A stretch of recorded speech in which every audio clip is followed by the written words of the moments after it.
Hello!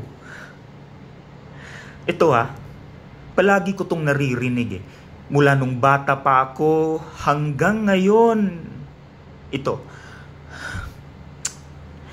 Bakit kaya na kung sino pa yung nagsusumikap na gumawa ng mabuti, maging mabuting tao, sino yung mga nagsisimba, nagdarasal, mga naglilingkod ng simbahan, sila pa yung may maraming problema, maraming sakit.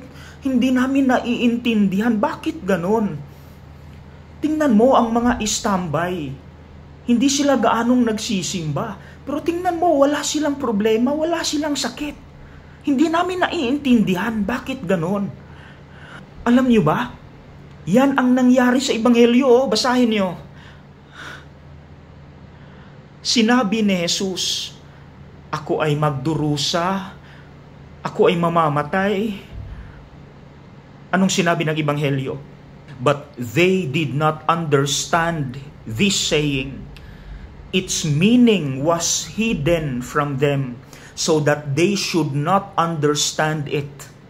Hala, bakit ganun?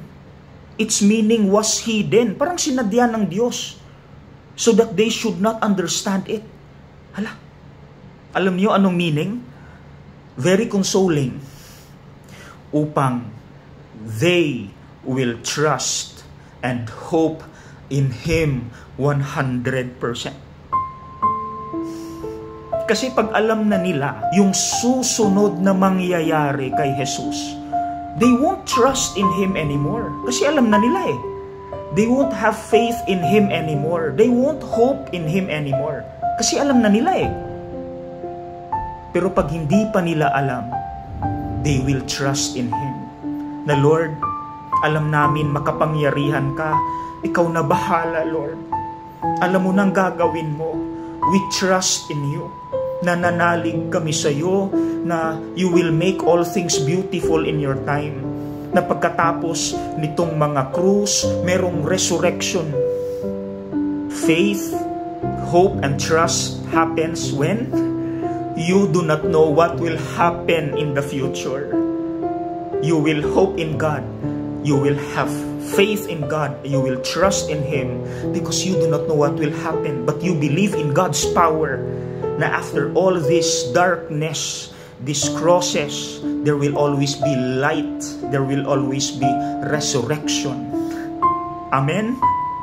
Kaya, pag may problema ka, huwag tayong magreklamo. Sa halip, trust in God.